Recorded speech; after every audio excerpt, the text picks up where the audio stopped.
Honor pemakaman pasien COVID-19 yang didapat sejumlah pejabat di Kabupaten Jember, Jawa Timur mendapatkan kritikan.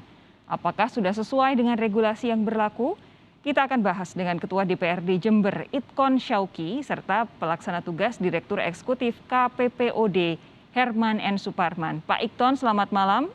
Pak Herman, selamat malam. Selamat malam, Mbak. Oke, saya ke Pak Itkon terlebih dulu ya. Pak Itkon, jadi sebenarnya apa sih honor ini, Pak Itkon? Jadi honor selaku pengarah, ya. Pengarah di BPBD yang saya ketahui seperti itu, khusus untuk pemulasaraan jenazah COVID-19 yang saya ketahui seperti itu. Oke, jadi ini adalah honor untuk para pejabat ini sebagai pengarah begitu ya?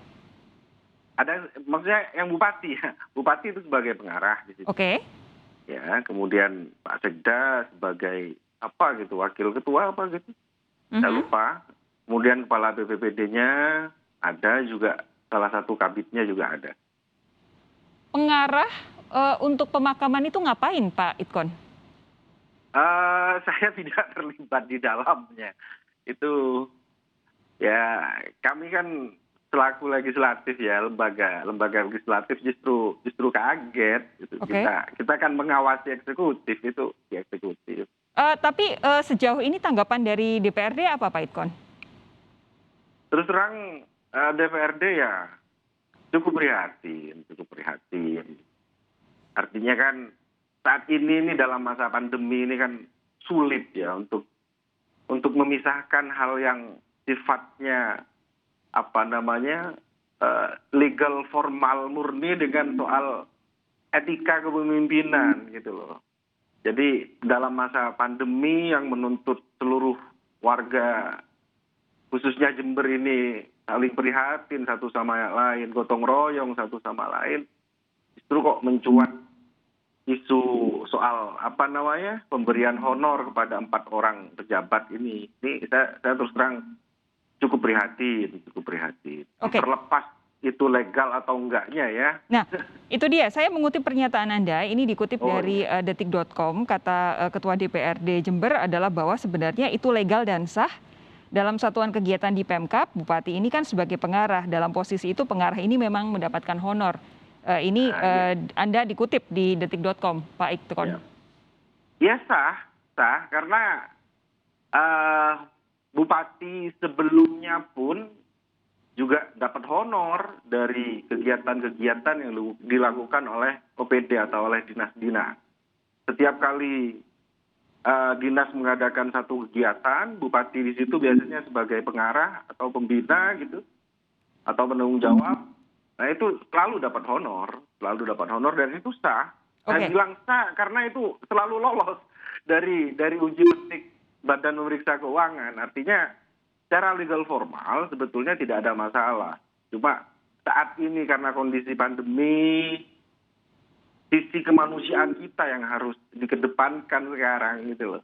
Makanya ketika ini mencuat mengagetkan semua pihak.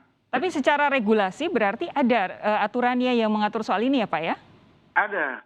Dirjen Bina Keuangan Daerah Kemendagri kemarin sudah berstatement bahwa itu pengaturan regulasi itu sebetulnya kewenangan kepala daerah, dalam hal ini Bupati Jember, diserahkan kepada kepala daerah. Oke, Pak Herman, saya minta tanggapan Anda dong. Tolong beri kami semacam analisis atau tuntun kami untuk berlogika dengan adanya honor bagi beberapa pejabat daerah untuk pemakaman warganya yang meninggal akibat COVID-19. Baik, terima kasih. Dalam situasi seperti ini ya, justifikasi legalisis itu sangat mudah dipakai gitu ya, untuk mengkantor terkait dengan banyaknya protes atau kontroversi yang timbul dari persoalan seperti ini gitu. Jadi itu komentar pertama gitu ya. Kemudian yang kedua, kita dalam hitungan 1-2 hari ini kita banyak dikejutkan dengan pemberitaan sejenis dari daerah gitu ya. Ada anggaran miliaran untuk rumah dinas misalnya di Penajam Pasir Utara, atau terkait dengan mobil dinas baru untuk Sumatera Barat misalnya. Dan sekarang kita hari ini dikejutkan dengan honorarium yang seperti kata Pak Itkon tadi itu sebenarnya menciderai rasa kemanusiaan. Dalam dalam masa pandemi ini kita tidak berhadapan dengan krisis kesehatan saja, tapi juga berhadapan dengan krisis terkait dengan etika publik yang dipertontonkan oleh para pejabat, baik di pemerintah pusat, tetapi juga terutama di pemerintah daerah.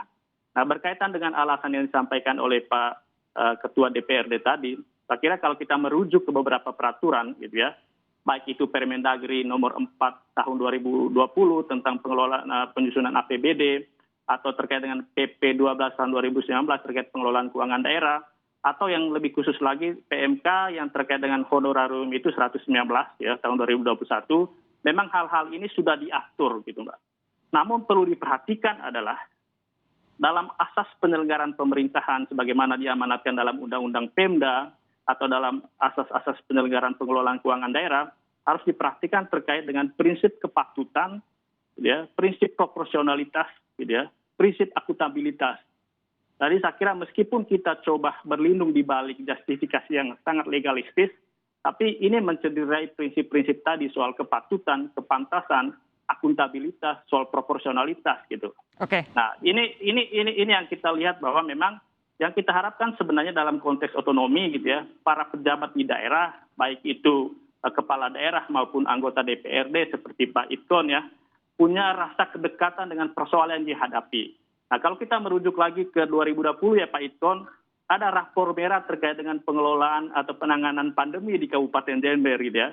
Dalam arti sebenarnya pada periode anggaran tahun 2021 ini Bupati bersama segenap perangkatnya itu harus berkaca pada kinerja mereka pada tahun 2020 itu. Seharusnya dari kacamata kami, insentif-insentif seperti ini itu harus diberi pasca setelah para pejabat daerah itu menunjukkan kinerjanya. Bukan dalam prosesnya yang saat ini memang kalau kita lihat itu sangat-sangat bertentangan dengan apa yang dialami oleh masyarakat Kabupaten Jember gitu ya. Dan yang kedua, kalau kita melihat tingkat kemiskinan Kabupaten Jember gitu ya, itu mengalami peningkatan dari 9% sampai 10% gitu ya. Dalam konteks seperti ini, saya kira pemerintah daerah, khususnya kepala daerah, perlu berhati-hati dan dalam prinsip yang dalam PMK 119 itu prinsipnya adalah selektif gitu ya, dan transparan gitu. Jadi itu yang menurut kami ini yang melanggar rasa kemanusiaan seperti kata Pak Idkon, tetapi juga melanggar asas-asas prinsip penyelenggaraan pemerintahan yang baik. Gitu. Begini, Pak Herman, sebenarnya kan kalau dibilang bahwa dari sisi aturan memang legal begitu ya.